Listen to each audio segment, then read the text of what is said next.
And we are live. Good morning, everybody. Glad to see everybody out there in the chat room this morning. And it is hot. Lord have mercy. It is hot here in Indiana today. It is hotter than a $2 pistol. That's what my daddy used to say all the time. And I think that he was right about it. It's so hot that the ice cream truck done melted out here in front of the house. There's ice cream all over the street. It is a pitifully, pitifully hot day at noon here in Indiana. I hope everybody had a wonderful weekend and a great Father's Day, and that you all got out and enjoyed the weather a little bit. Hopefully you didn't melt in it, because it's been pretty hot most every place, I think, in the United States this weekend. Some of them have gone through storms. I've heard some of them talking about some hail damage where they're at, and all such stuff as that. We haven't had that here in Indiana. It's just been a scorcher. But we're going to talk about a little bit of news and stuff today when we get all settled in and get Pat back underneath the desk. He went to Brazil and got some coffee this morning, and I'll just turn it over to him and let him tell you about it. Go ahead, Pat. Good morning, everybody. How's everybody doing? Had a great weekend. Wife took me out for Father's Day dinner. Had a real good time. I hope everyone did. Fathers out there had a good Father's Day. Last Friday's show was awesome. I really enjoyed it, and I think we'll do some more of those types of shows. And I'm so pleased and honored to have all of you joining us this morning or this afternoon, wherever you're at. It hasn't been too bad here with the heat. We haven't here in South Dakota haven't gotten it up to us yet, but supposedly it's coming. So we're just getting ready for it. And I've seen some articles where in Arizona, the heat is actually buckling the roads out there. So we got to out in Arizona, you got to check on the elderly, make sure they're okay, and keep your pets inside, and keep an eye on the little ones too. They can get sunburned real bad in the heat stroke. So keep an eye on all that, and look out for one another if you're in Arizona. Excuse me. And that's about it. Brenda, you ready to get this party started? Anytime you are. I come across an article this morning, or I should say last night. My wife shared it with me, and I just shared it with Brenda, and we put it in the chat room. Apparently, a 5-year-old little girl in Idaho was raped by 3 individuals, Syrian refugees. I believe they were teenagers. If I'm correct me if I'm wrong, Brenda. Brenda has the article, and I'm pretty upset about this, and everybody should too. Mainstream media has not talked about it. I haven't seen it on the internet. Independent media talking about it. But after you hear this article that Brenda is going to share with you, your blood is going to boil. And if it doesn't, I don't know what to tell you. I don't know what planet you're on. But when it comes to little children, I take that to heart, and it really upsets me. So with that, Brenda. Okay, I'll read through this a little bit. It's a lengthy article, so I'm just kind of going to hit the high points of it. It says, here are the details as reported by Twin Falls resident. The little girl, being born very premature, she is less developed for her age. The little girl was at the Fawn Brook apartment buildings where both her parents and grandmother reside. She was playing in between those 2 apartment units when 3 boys from 2 Syrian refugee families, ages 8, 10, and 13, pulled a knife on her, held it to her throat, forced her into the laundry unit, stripped her naked, raped and urinated on her. The 13-year-old coached the younger boys as he videoed it. Due to age restraint, the boys could not ejaculate but did urinate on her. The victim's grandmother discovered the situation and immediately called the victim's mother, who called Twin Falls Police Department. The victim's mother took the video phone from the 13-year-old, witnessed by the victim's mother. Here's the excerpt. The 13-year-old's father arrived on the scene and high-fived his son. A mother of the perps arrived and knew only enough English to repeatedly say, "No police." 2.5 hours later, the Twin Falls police arrived. Mother of the victim gave PD the video. Police still have not made any arrests, reportedly because of the language barrier. Both perp refugee families are still in the apartment complex. Landlord is unable to evict. The mother of the victim estimates 50+ refugees are in the complex. Prosecuting attorney Grant Loebs, or his office, suggested that the victim's family may not wish to prosecute. We believe this family ought to file a lawsuit against CSI, perhaps TFPD. Video link from TF City Council as ACT members question and challenge City Council. If you listen, you will see that they have no answer. Didn't know anything was going on. Listen close to Don Hall name a young lady as the victim in response to Mr. Edwards calling the victim a youth, and there's a link for that. The Twin Falls City Council is very dismissive to its citizens. Are their collective heads hiding in the sand over the refugee issues? Please watch the first 31 minutes of this video link from Twin Falls City Council as individual American citizens question and challenge City Council. And there's a link for that. And the article goes on. I will be putting a link for this in the description of our show once we finish up today. But yeah, that's the high points of it, Pat. I ask everybody in the chat room, once Brenda posts the links on this, this has got to be spread far and wide. We as American people, we got to be outraged on what has happened. And that piece of garbage, and I'm going to be nice here because I really don't want to blow my stack, giving his son a high five for what he did is disgusting, totally disgusting. And we all need to be outraged over this. I don't know what we are becoming anymore. I really don't. And they're here. These refugees are here. We don't know who they are, what their intentions are, but they are here. Mainstream media is covering this up.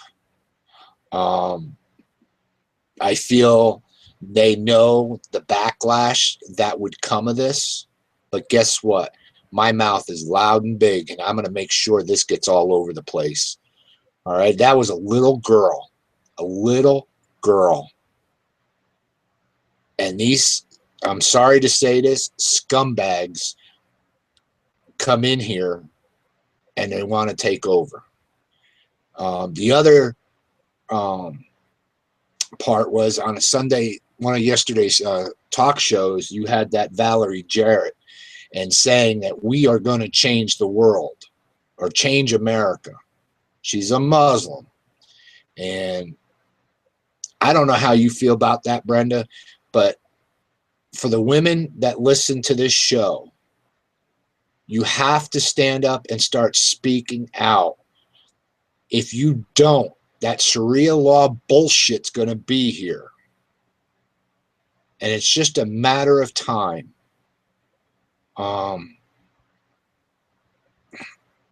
And we got to protect our kids because these scumbags don't care if they hurt a child. They don't. That's a proven fact. Look what they have done over in Europe.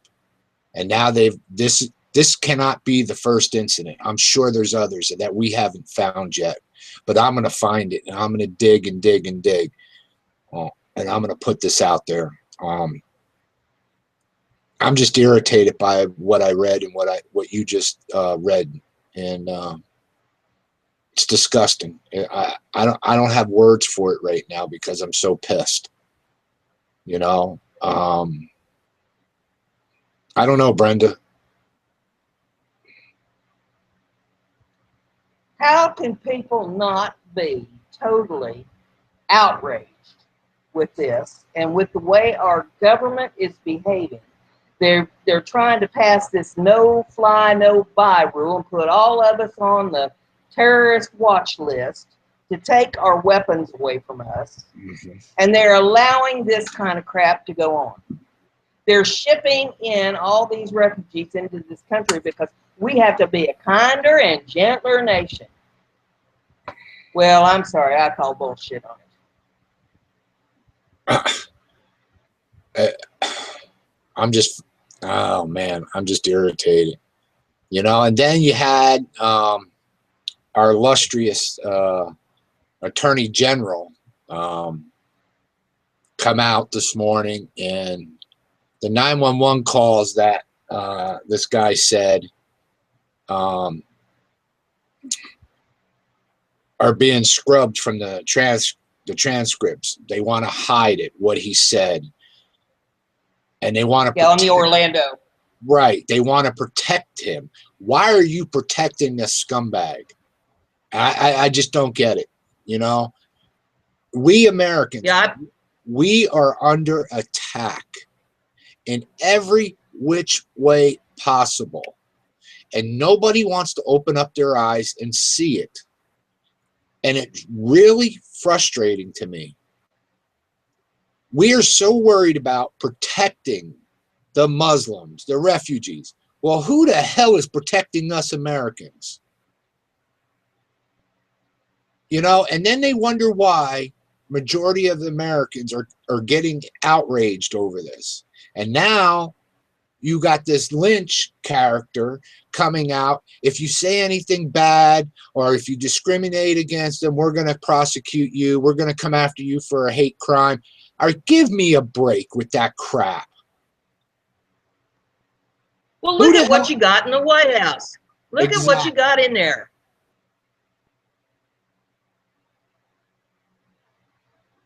It's just, I don't know. Way to start a Monday morning off getting all fired up because of this crap. And I mean, you just take one look at what you've got in that White House and what's running the show here. And so all of his little minions, like Lynch and all of them, they just fall into the goose step and they do just what he says do. And let's just let all these refugees in here, all these Muslims, all these people that want to kill us. Mm-hmm. I mean, he couldn't care less if we all die. He'd probably be doing the damn happy dance if something happened that wiped out the American populace.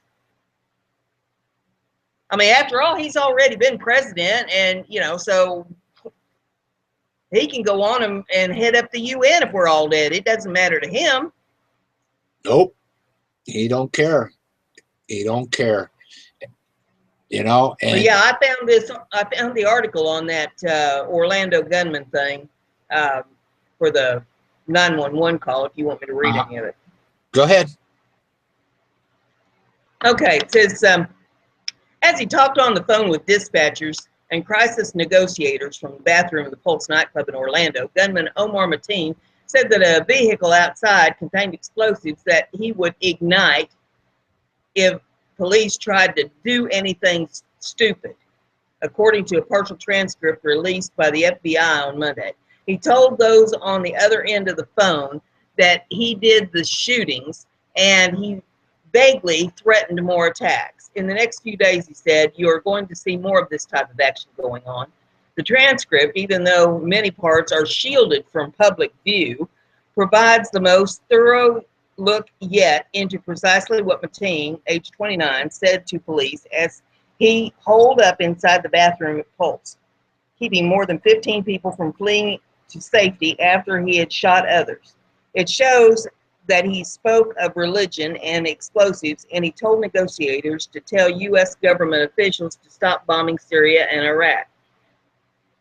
The investigation of what prompted Mateen to carry out the attack that killed 49 people and injured dozens more before Orlando police SWAT operations moved in and fatally shot him is little more than a week old, and many questions remain unanswered. Investigators do not know, for example, how many clubgoers might have been wounded by police fire, by police fire in the chaotic encounter, nor do they know Mateen's reason for attacking the popular LGBT night spot. What I can tell you is that while the killer made these murderous statements, he did so in chilling, calm, and deliberate manner, FBI Assistant Special Agent in Charge Ron Hopper said at the news conference on Monday.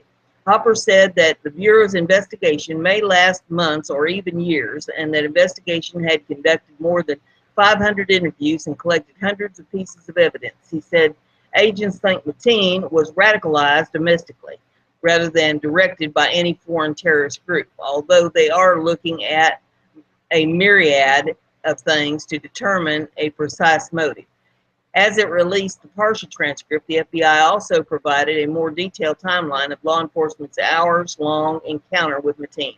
The first call about multiple shots being fired at the club came in at 2:02 a.m., and 2 minutes later, more police officers arrived. Officers from various agencies entered the club at 2:08 a.m. and at 2:18 a.m.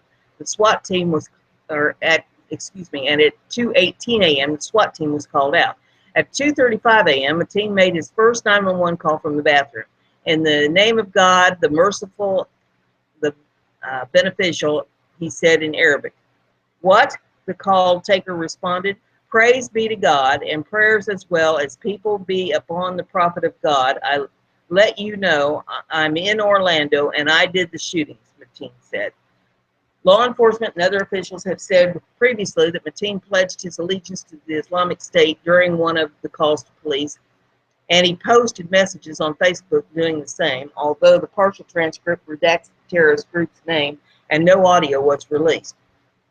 That decision drew critical questions from reporters at the news conference Monday, as well as from House Speaker Paul D. Ryan, Republican of Wisconsin. Selectively editing this transcript is preposterous, Ryan said in a statement. We know the shooter was radical Islamist extremist inspired by ISIS. We also know he intentionally targeted the LGBT community. The administration should release the full, unredacted transcript so the public is clear-eyed about who did this and why. A. Lee Bentley III, U.S. Attorney for the Middle District of Florida, said authorities were releasing only part of the transcripts to avoid re-victimizing those who were in the Pulse nightclub. We want to release the transcripts at this time so the public could have a better idea of the timeline, and also so that you would have a better idea of what the law enforcement officers on the ground were dealing with when they made the decision to enter the nightclub, Bentley said. Investigators have also explored claims that Mateen had used a dating app for men and had been to Pulse before the shooting, and officials have said they are investigating the crime as one of both terror and hate. Attorney General Loretta Lynch told CNN on Sunday that Mateen didn't get into his thoughts about gay people during the calls, and indeed the partial transcript shows no such discussion. Hopper said allegations about Mateen being gay himself were still being vetted out. The investigators had reached no conclusion. The FBI Director James Comey said previously that there were 3 different 911 calls involving Mateen. The gunman has said called 911 about half hour after his rampage began, then hung up the phone. Then he called back and spoke briefly to a dispatcher before hanging up again, at which point the dispatcher called back Mateen, the FBI director said. The dispatcher said Mateen spoke briefly on the last call, Comey has said. The FBI said on Monday that Mateen had 3 calls with crisis negotiators, the first at 2:48 a.m. lasting 9 minutes, the second at 3:03 a.m. lasting 16 minutes, and the third at 3:24 a.m. lasting 3 minutes. In those calls, Mateen identified himself as an Islamic soldier, the FBI said, and told the negotiator to tell America to stop bombing Syria and Iraq. The FBI said Mateen claimed that was why he was out here right now.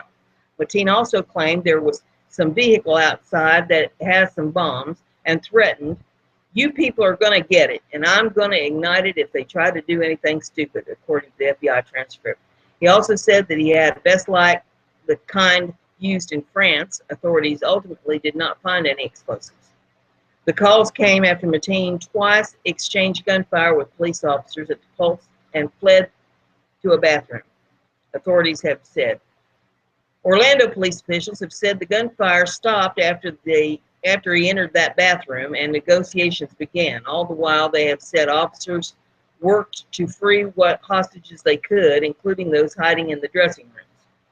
Some of those trapped in the bathroom with Mateen have described his phone calls previously, and law enforcement officials have also noted other contacts. Mateen exchanged text messages with his wife and had at least one phone call with an acquaintance, law enforcement officials have said. The details of that call and those exchanges, though, are unclear, and the FBI has not said precisely how many calls Mateen made or to whom. During the news conference, authorities repeatedly pushed back against questions that have raised about law enforcement response to the club and whether officers should have acted more aggressively to stop the gunman. The officers who responded during the attacks should not be second-guessed, Bentley said. They performed valiantly during those early morning hours. Lives were saved because of their heroic work. John W. Mina, the Orlando police chief, said that he believes there was misconception that we didn't do anything for 3 hours, and emphasized that police officers were continuing to work, an effort that included heading back into the club to rescue people. He declined to say whether officers had inadvertently wounded bystanders in the encounter, but Mateen bore responsibility for what transpired. That's all part of the investigation, but here's what I will tell you. Those killings are on the suspect, and the suspect alone, in my mind, Mina said.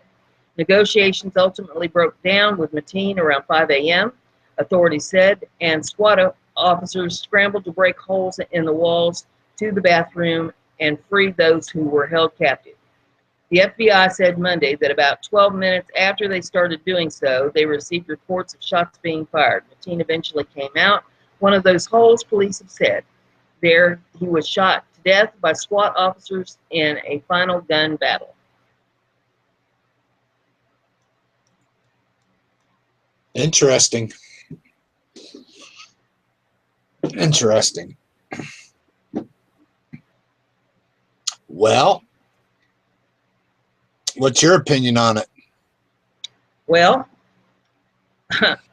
I think they need to release it all. I don't think that it's going to terrorize the victims, families or loved ones anymore for that to be put out, whatever it was that he said, it needed to just all be put out there so that everybody can take a good look at this and see exactly what is going on. Well, I don't believe this crap that they're trying to protect the victims and their families. I think that they're trying to hide something. Oh yeah, they're not only are they hiding something, they're protecting. This whole administration goes out of their way to protect these Islamic terrorists. I get the fact that supposedly the report was that he was born here and he was radicalized here. He wasn't radicalized here. He was radicalized by his father. Just listen to the father's comments. Apples generally don't fall too far from the tree. Nope. This is terrorism. They want to fight. They want to kill. If you don't believe in their ways of life, they want to kill you. It's been proven time and time again. It's been proven. Look what they've done to Germany, France, Paris. Just look at Europe in a whole and see what they have done. And now they're here. And Obama brought them here. Exactly. And they're bringing more. And he's going to bring more. He's not hiding the fact that he's going to bring more. He says 80,000. Well, no, it's 160,000. He's going to get as many as them bastards that he can get and bring them here. And it's disgusting. And then you have them on that side of the fence saying a Muslim woman, that Valerie Jarrett or whatever the hell her name is a known Iranian Muslim. And she came out on national TV and says, we are going to change America. Really? What's it going to take for the vast majority of Americans to stand up and say, no more of this shit? You know? We're being lied to by the government. We're being lied to the mainstream media. Because we're against it, we're being called racist. What's that word? Muslim phobia, or whatever the hell they call it. And we're sitting back and we're taking it. And why? And why? You know, people better wake up, and you better pay attention. Go ahead. It's being shoved down our throats, Pat. It's being shoved down our throats by our elected officials. And people are not writing to their congressmen. They are not writing to their senators. They're not ringing the phone lines off the hooks. They're not saying, we are not going to put up with this. They're not asking their congressmen and senators and representatives, where do you stand on this issue? Have you read this article? Do you see what's going on? Do you know what's happened down in Orlando? Do you know that these radicalized people are in here trying to kill us? What are you doing about it? And hearing what their congressmen and senators and people have to say about it. And if they don't say the right thing, if they don't say what we're wanting to hear, then we need to be making it very clear to them that, look, we're going to be alerting people to what your attitude is. And we're going to see what we can do about removing you from office. And a lot of them, if you are coming up, we need to tell them, if you're coming up for election, we're going to do our level best to see that it does not happen, that you get reelected back into that office. And if you are not coming up for reelection, we're going to see what we can do about physically removing you from your post. Exactly. But, you know, I agree with you, making phone calls and sending letters, and, you know, they don't care. They don't want to listen. All right. How many times you wrote to a politician and actually got a letter from that individual and not someone from their staff? Exactly. They don't care. You know, it's funny, and I'm looking into it too, on these politicians. When they go into these offices, the senators and the congressmen and all them, they don't have a big bankroll. But by the time they leave their post, they are worth millions. Oh, hell yes. They're running around on our tax dollars having a high old time and selling us down the river in the process, buddy.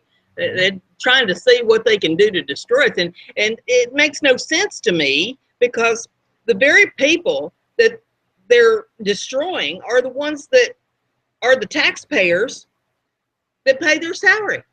Exactly. But those taxpayers are not making their voices heard. They are not standing up and saying, hey, now wait a minute. We aren't allowing you to take all that money to destroy us. They don't care. They don't care. And it's I mean, that's one thing that got back to me after that no fly, no buy. I mean, you know, there was a big call out for everybody to call their senators and let people know what was going on. And people just, for the most part, people kind of laid down and didn't do it. Of the ones I heard from that actually had called their senators, I asked them, what did you find out from that? And they said, they don't care. They're saying, hey, what Washington wants is what Washington's going to get. And so, this is what we're voting for. Mm-hmm. Everybody, I don't mean to interrupt, but everybody in this country better pay attention to this vote that's coming. They better pay attention to it. There's 4 gun control proposals that they're going to vote on, and people better pay attention to it.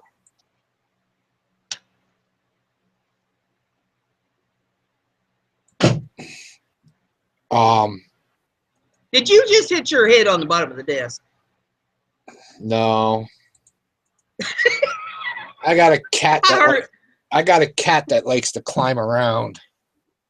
I heard a thud. I thought Pat just raised up and hit his head on the bottom of the desk.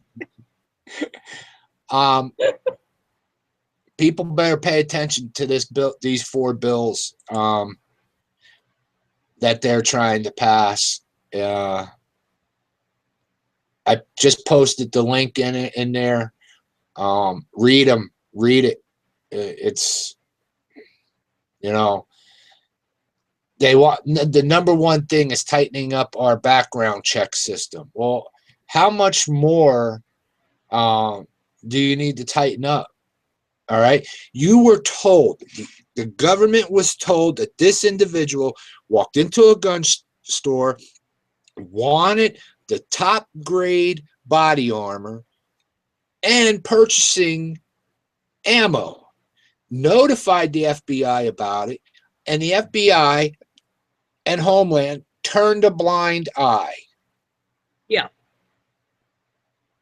Well, now why did they do that? Right. Now, average Americans, I've talked to some people, and I know when I went and got mine, you have to fill out paperwork, and there's boxes. Do you have any warrants out? Any domestic violence? All kinds of questions, okay? Now, an individual said to me, when they make that phone call, okay, within 10 minutes, he'll get a phone call back. It's either a yay or a nay. But if there's a red flag that comes up, the gun owners or stores are supposed to try to keep the individual in the store so the police can come and get them for falsifying a federal document or whatever the hell it's called, or trying to purchase a firearm illegally. Why didn't this happen for this individual? One, he was under investigation for domestic violence. He was on a watch list, but you still allowed it. But an average American that goes in, and whether they do it intentionally or if it's a mistake that they checked the wrong box or whatever, they're ready to throw an average American in jail for it. But yet, oh, hell yeah. But these stupid bastards can come over. Oh, don't worry about it. We'll just sweep it under the rug. Don't worry about it. Get the hell out of here. Well, I heard that they didn't want to point fingers at him or nothing because it would be profiling. Yes. Well, for crying out loud. I mean, you get a grandma in a wheelchair at a airport, and they'll strip search her looking for bombs, but they let a Muslim, the obvious Muslim in the age range of the early 20s, they just let him wander right on through, wave at him, and hi, how you doing? Give him a Coke and a donut.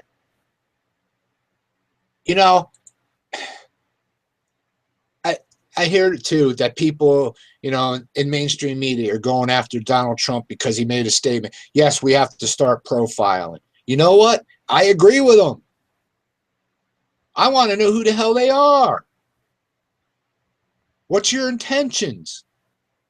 Well, see, I'll even back up further on that. Start profiling. They should have never stopped. Mm-hmm. And then they say, oh, he wants to ban all Muslims. No, that is not what he said. He wanted a temporary ban on the Muslims, the refugees, so we can figure out who the hell they are and why are they coming here. You know, it's disgusting. I am so tired of this mainstream media, of their bullshit lies. It's disgusting. Every last one of them should be held for treason. Man, I am so pissed. Fox News, CNN, MSNBC, all of them. They are betraying the American people by lying and putting out stupid ass propaganda. All you hear anymore is what Donald Trump's doing, what Donald Trump's doing. Well, what about that witch that's running?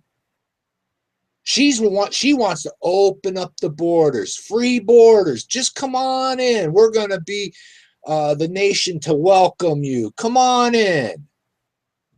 Give me a break. I don't know what the hell American people are thinking anymore. I really don't know what the hell they're thinking. Well, they're thinking that they're helpless because, you know, it goes back to that old I'm just one person mentality. You know, what can I do? They're going to do whatever it is that they want to do, and I can't do anything to stop them. I've heard that clear back to back when I was in high school a million years ago. You know, and then I'm getting tired of hearing it. And, you know, and I'm a guy, all right? The women should be getting tired of hearing this shit, okay? Oh, there's a war out on women. Donald Trump's a sexist. He's this, he's that, he's this. It's a war on women. Horse shit. The libtards are the ones that are causing the war on women. Excuse me. Look at what that witch is doing. She supports all them countries that rape women, stone women, degrade women, even little girls. Because they finance her campaign. Exactly. When are people going to wake up and see that shit that's happening? Oh, we're going to close our eyes to that.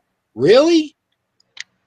You know, I think a vast majority of women need to come forward and start speaking up and telling this woman that she's a piece of garbage. Every day you hear something new that these scumbags do to women and children. But nobody says nothing. Oh, they're peace-loving, or they're this, they're that. Horseshit, they're not peace-loving. When you rape little boys and little girls, a 60-year-old man marrying a 12-year-old girl. What the hell is that shit? But we're going to sweep that under the rug. We're not going to say nothing. Man, it just irritates me, Brenda. It really irritates the shit out of me anymore. Well, we've got a lot of things going on in the country, Pat. We've got people that feel helpless, that they don't think they can make any difference. Then we've got other people that they're just not paying attention because they're so busy trying to make enough money just to pay the bills to keep the lights on. You know, they got to pay their taxes. They got to try to keep the lights on, and they don't have time to research things. If they're going to see any news, it's whatever is the propaganda that's put on the mainstream media. They don't realize that it's just propaganda and that they're not getting the real story. That's why we have to just kind of keep plugging along. I don't want to scream in people's faces, you know, that's going to run them off, but I'll just educate them as politely as you can. Try to get them to watch a little bit of the alternate media on YouTube. Say, hey, here's this show that I'd like for you to see, where they're telling you things that you might not see on the mainstream media. You might find it interesting. And okay, they turn this on and maybe they're interested, and then maybe again they say, well, I don't know about that. But the seed's planted. The seed is planted. And as they start looking around then and seeing things that's going on, they may come back and say, hey, you know, what they said made sense.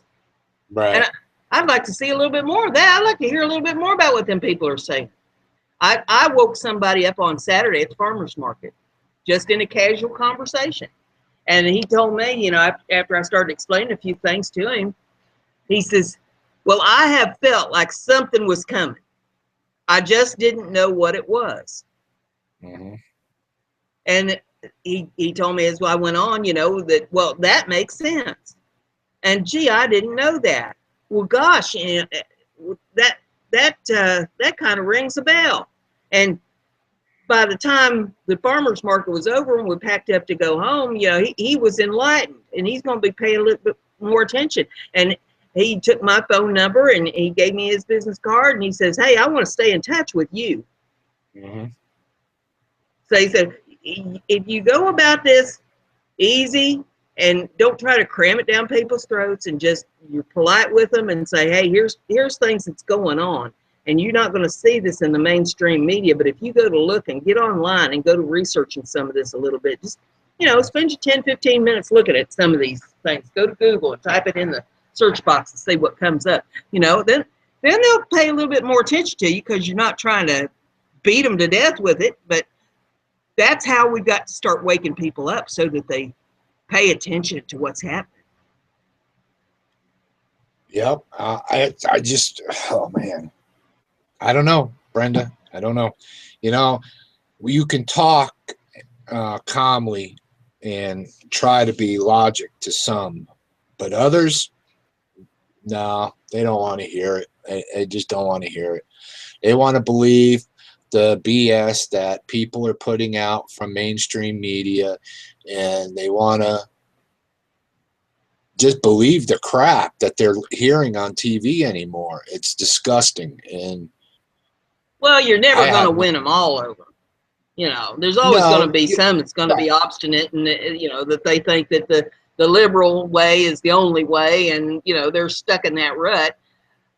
Mhm. But there's going to be enough people that aren't stuck in that rut, that aren't believing in the two-party system anymore, that know that things are going downhill. They're being hit with it at home, because either their EBT cards are getting shut off, or they've lost jobs.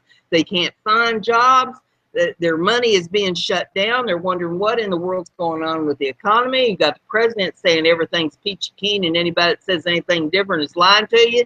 And yet we don't have enough money to keep the lights on. So, you know, why is this happening? Why is this happening? And so you start telling them that it's happening because the economy is going down the tubes. It's happening because the bubble is about to burst. It's happening because the country owes more money in debt than they will ever be able to pay back, and we are about to go into a severe depression. The banks are about to close. And they may look at that saying, well, that's, you know, never happened in our lifetime. That can't be possibly true. You'd say, well, I'll tell you what, why don't you just, you know, go over to YouTube and start typing in, type in silver and gold and see what comes up. Type in economic collapse, see what comes up in videos. Go to watching what the economists are saying. And recommend some of the economists to them, if you know them by name. And say, here's his webpage. Go look at his webpage and see what he's saying about the economy. This guy deals with money all the time. He should know, shouldn't he? Because this is how he makes his living. And if you don't believe him, well, okay, why don't you check this guy out? Drop another name on him. Write him down on a piece of paper or something, hand it to him. Say, just go home and type this into your search engine, or type it in on YouTube. Just see what comes up. Just plant your seeds. If you plant your seeds, they won't all come up, but hopefully we're going to start getting enough of them to sprout that we can start making a difference here in what's going on in this country before we're destroyed.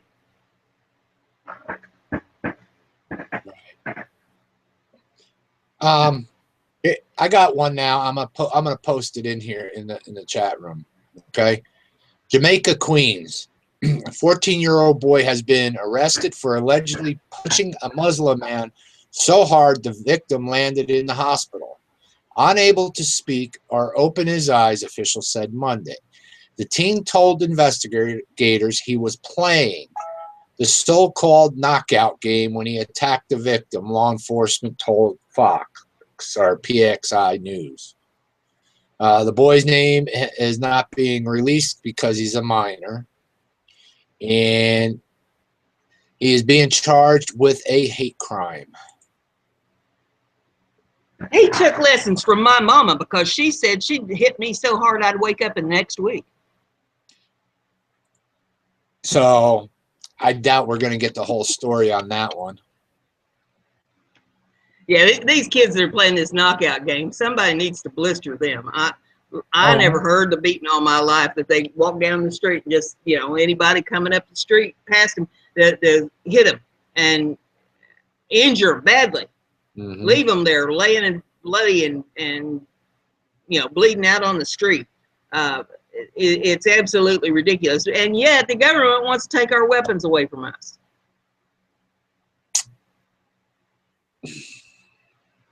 Yeah, I don't know. They're going to go up against the wrong guy one of these days. Can you imagine you walking down the street and you got your weapon on you and you see a bunch of hoodlums headed towards you and you have your hand, you know, under your jacket or wherever your conceal is, and one of them goes to hit you and you out with that weapon and lay him out in the street. Mm-hmm. I really don't Picked know. on the wrong guy. Brought the knife to the gunfight, did you? It's scary. We're in dangerous times, and it just irritates me. People aren't waking up. They're not waking up to what is happening around us. But we're all going to talk about other stuff. We're going to talk about nonsense, and we're going to talk about this one, and we're going to degrade this sector of people. You know, it's ridiculous. We are losing our country, and we need to stand up and fight back and take it back before it's too late. And I hear people, oh, it's too late. It's too late. No, I don't believe that. I believe that there are a lot of good American people out there that will stand up. And I don't know why they're not stepping forward now. I don't know if it's because they're just sitting in wake to see what is going to happen. You know, I don't know, Brenda. I don't know. I just don't get it anymore. Well, my daddy always said, Pat, my daddy always said, live and learn and die and forget it all. You know, life is very short. You may think that, you know, especially the young people, they think, oh, you know, I've got another 50 years or, you know, whatever ahead of me. Hey, I'm going to tell you something. Blink your eyes, and that time will go by before you know it. Life is extremely short. I mean, it seems like just yesterday I was in high school, and that's been a long time ago. So I'm here to tell you that life is short, and you better be paying attention to what's going on around you. You don't want to be sitting in the old folks' home one of these days saying, well, I wished I'd have made a difference. I had a chance. I could have made a difference. Yeah, well, that's why we're here trying to do our part. And the time to make the difference is now. Mm-hmm. One more article that I've come across: an Oregon man accused of groping a teenage girl aboard American Airlines flight. The girl was traveling alone, and he alleged began to grope her. Was he a refugee or? No, doesn't look like. Some kind of a nut. A nutball. And where was the staff of the plane while this was going on? So let's see. I might be able to do it. And here we go. Turn my camera off. Can you see that? Hang on. Yes. There you go. That is the individual right smack dead in front of you. It was a 13-year-old girl. Alleged began making small talk with the child in the seat next to him. And nobody is 26 years old. Groping a little girl. You have to wonder, where were the flight attendants while this was going on? Nobody noticed that this guy was not with her and that he was groping her. I don't know, Brenda. And she could, what the hell was wrong with her that she didn't start screaming? She's on a plane full of people, crying out loud. They teach the kids at a very early age now, 4 or 5 years old. Somebody's touching you inappropriately, or somebody grabs you that's not your parent, you start screaming. She's 13 years old. Yep. She's old enough to know how to scream. And they'd have turned that plane around and unloaded him and sent him off to jail. There you go, Oregon man.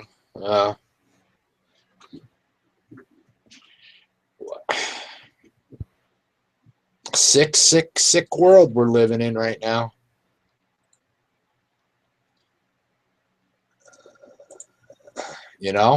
Jay wanted to know where that was. Jay, that was on a Oregon flight.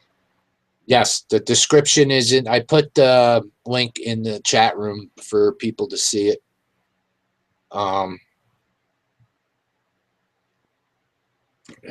Unbelievable.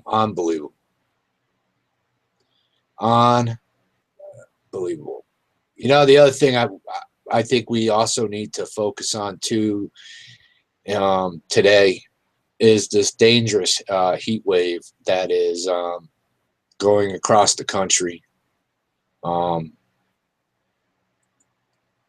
It's bad, and we got to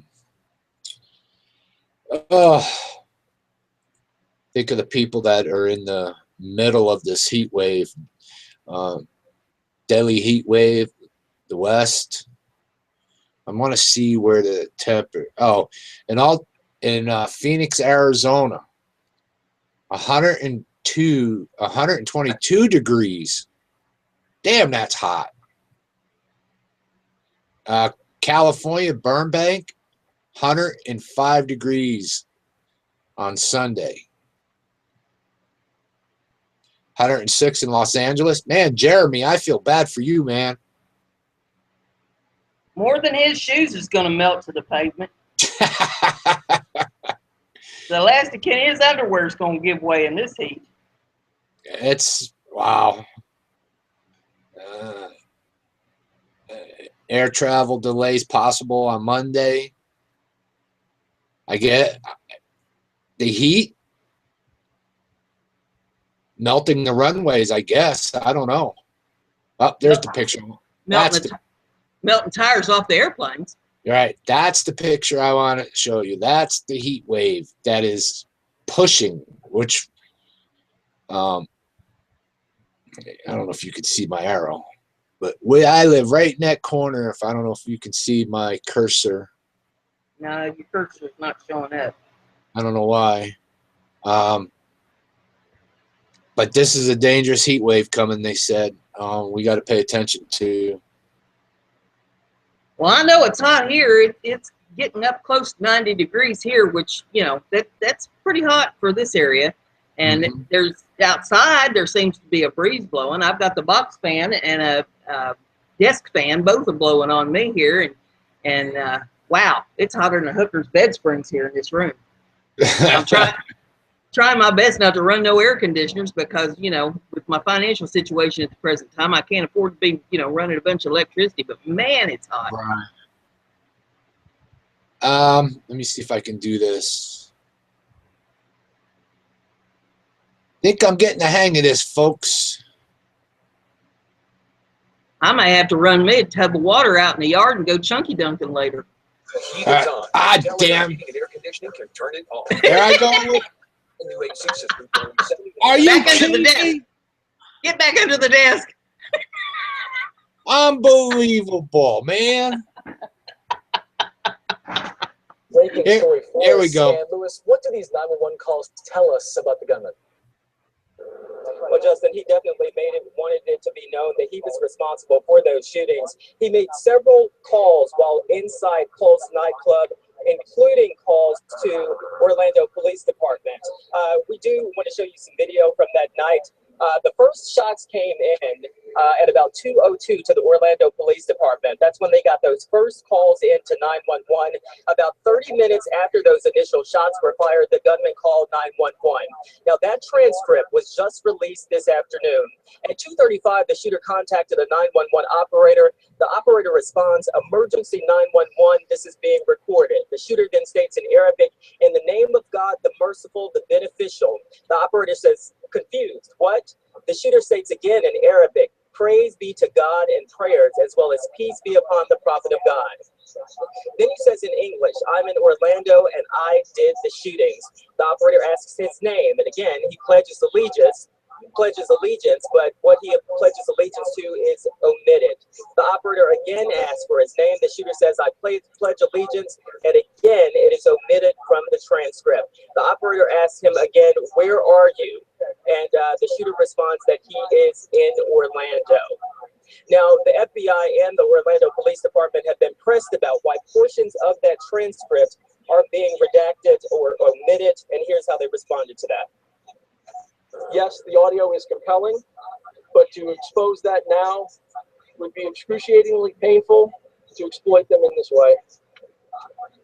This is an active investigation. It remains an active investigation, and while we understand your interest, we appreciate your patience as we find the facts methodically and carefully." Now, a number of people arguing that the public has the right to see the detailed transcript without any omission. Well, there you go. Brenda? Yeah, I don't know. I mean, the whole thing just leaves me speechless. It's hard to make me speechless, but they need to just put the phone call out there. Just, none of this narrative stuff. Put the phone call out there. I want to hear verbatim what he says, what the dispatcher says, how he answers it. Put the calls out there so that we can all hear.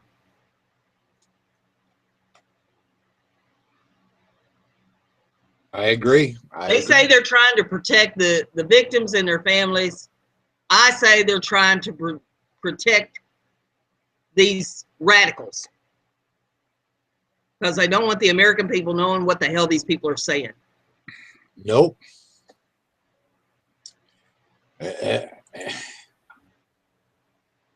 I have no answer. I got no answer. You're protecting them again. Protecting them again. I'm lost for words right now. I'm really lost for words.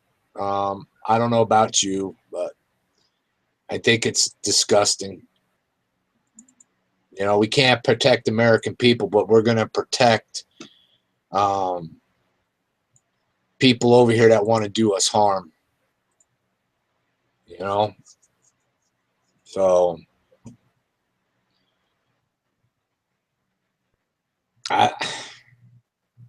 I'm lost for words. Just totally lost for words. You still there? Yeah.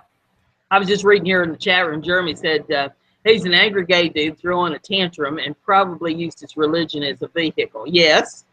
That's possible. Yes, and more yes. Oh, so much news. So much. Where do we go? Well, let's see. Let me pick one. Why the lone wolf terrorist is a myth. That was one I pulled up the other day and saved it back. President Obama says, "Don't worry, the Orlando terrorist was just another lone actor operating in isolation, unconnected to any larger group of supporters. In fact, these so-called lone wolves are running in packs, and suggesting otherwise gives the public a false sense of security." Yet Homeland Security Secretary Jay Johnson echoed Obama, saying Omar Mateen was self-radicalized without any religious, ideological, or operational support from friends, family, or others in the Muslim community. What we do know at this point, it appears this was a case of self-radicalization, Johnson said. He does not appear to have been part of any group. A more accurate picture is that Mateen, an Afghan American, was part of a disturbingly large Muslim family of sympathizers, supporters, and even co-conspirators. For starters, his wife could face criminal charges in the attack on the gay Orlando nightclub, the deadliest act of terrorism in the U.S. since 9/11. Noor Zai Salman, who wed Mateen in 2011, reportedly told FBI she knew about her husband's planned attack and even drove him to the site of the massacre as part of a scouting operation. She also said to have helped him case the Disney Springs shopping complex. What's more, Salzman allegedly was with Mateen when he bought ammo and a holster used in the attack. Prosecutors have convened a grand jury to present evidence against Salman, a Palestinian immigrant who ultimately could be indicted as an accessory to the murders of 49 people and the attempted murders of 53 others. Possible other charges include failing to report a terrorist attack and lying to federal agents. It appears the seeds of Mateen's hatred were planted at home. His Afghan immigrant father, who founded a non-profit group to support the Taliban, preached gays should be punished. In a video Sadiq Mir Mateen posted on the web, he expressed his gratitude toward the Afghan Taliban, who stone homosexuals to death, calling them our warrior brothers. Other statements make it clear the elder Mateen could have passed anti-gay views onto his son. God will punish those involved in homosexuality, the elder Mateen said in the wake of his son's rampage. He seemed to rationalize the targeting of gays by pointing out that his son was offended by two gay men kissing in front of his 3-year-old son during a recent trip to Miami.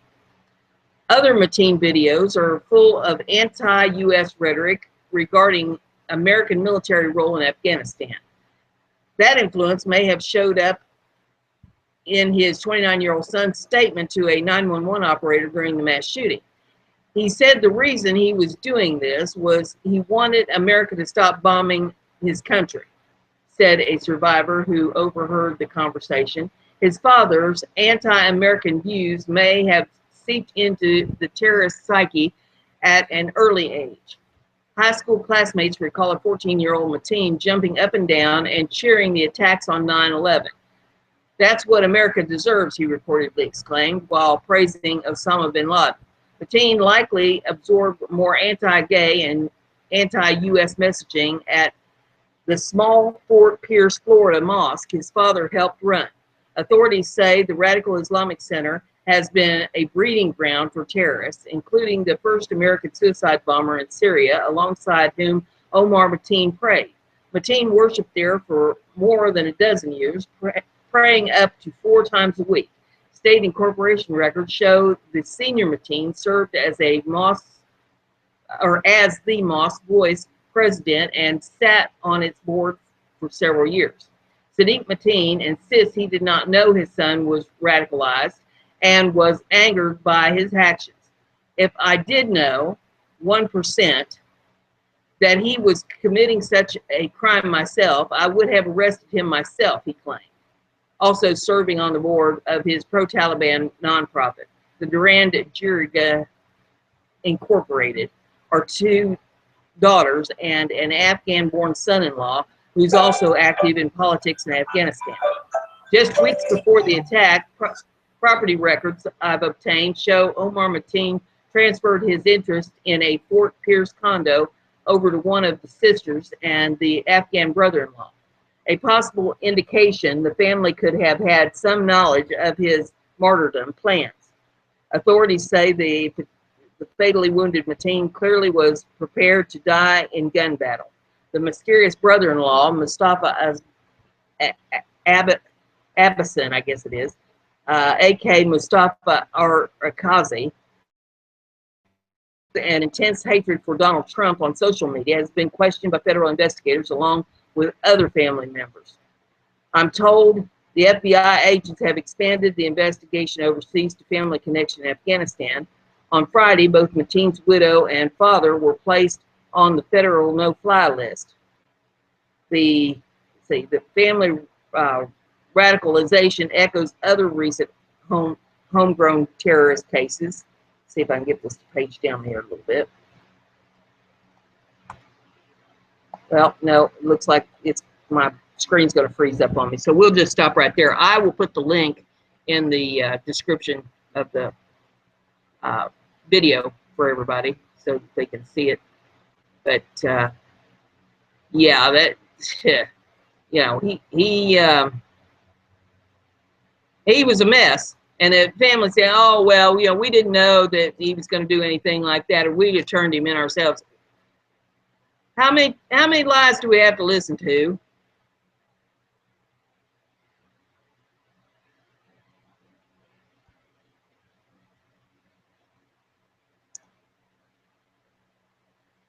I'm here. Oh. Yeah, I posted that link in the chat, but I'll put it in the description of the video this afternoon too, so everybody can take a look at it later. Right. Well, always something, ain't it? Yep, that was the one thing that I had. And let's see, my computer seems to be running slow. I think it's because it's so hot in this room. I've got this desk fan trained on it, but you know, since it's so hot, right, it just you could fry an egg on the bottom of this thing right now. right. But yeah, Judge Janine, she put out a video yesterday that was pretty interesting. I'll put that one in the description of the video as well, so that everybody can take a look at what she had to say. But yeah, she pretty much nails it when she lays it out there. She puts it right, you know, right on the line of what's going on. She don't mince words. No, she doesn't.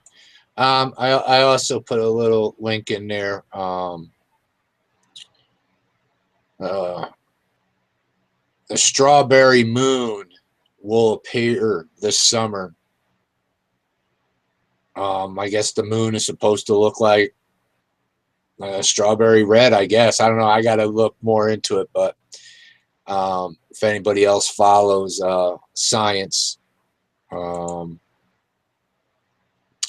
some of the stuff I find interesting in it. Yeah, there was another article that I saw that I lost it, and I don't know where it went. Was in Houston, Texas, about the Zika virus from mosquitoes, and their concerns about it. So that's just came across about an hour ago. Then I want to say to people, Cleveland Cavaliers won a championship last night. Congrats. But you didn't need to tear up your city in Cleveland because you won a championship. Jumping on cop cars, throwing trash cans, bottles, almost causing a damn riot just because you won a championship. I still can't figure that stuff out when people do that. I really can't. We can't get 25 people to show up at a rally trying to save our country, but they'll tear up a city over winning a game. Yep. Oh, they tore that city up. They tore it up, and they tore it up pretty good, from what I understand. But yeah, Brenda, that's all I got in the news for today. I don't know what else you have. Well, I had a few little things. If I get the computer to cooperate with me here, that's the main problem, is just trying to get the computer to cooperate because of it being so hot. There was the one about conservative Justice Thomas considering retirement. He's thinking about retiring right after the election. So it would appear to me that this presidency that we're looking at voting for in November is not so much who's going to be the president of the United States. It's who's going to be picking the Supreme Court. Mm-hmm. Who's going to be in charge of the Supreme Court? Because we've already had Scalia out. Now we're going to have Thomas out. So there's going to be 2 seats that's going to need to be filled. And are we going to have a liberal or a conservative in office to pick somebody to fill these seats? I don't know. I really don't know.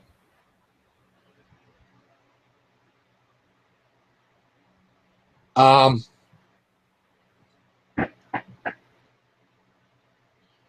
don't know. I'm just getting discouraged right now, and I don't know. I don't know. Brenda, let's call the show for today, because I'm really losing my mind right now. Well, we've had a good hour and 10 minutes, and it's hot. My God, it's hot. Everybody probably just, needs to go cool off today and try to get you something cold to drink and put your feet in some ice water and, just calm down and cool off for today. And we'll just keep our eyes on the news and what's going on. And we'll be back tomorrow then at noon and, tell them whatever else we found. Yep. I want to thank everybody for joining me and Brenda today, and hope to see you guys tomorrow. Just enjoy your day today. God bless. Brenda, you have anything? Nope. Just thanks for coming. We appreciate y'all. Have a good day, folks.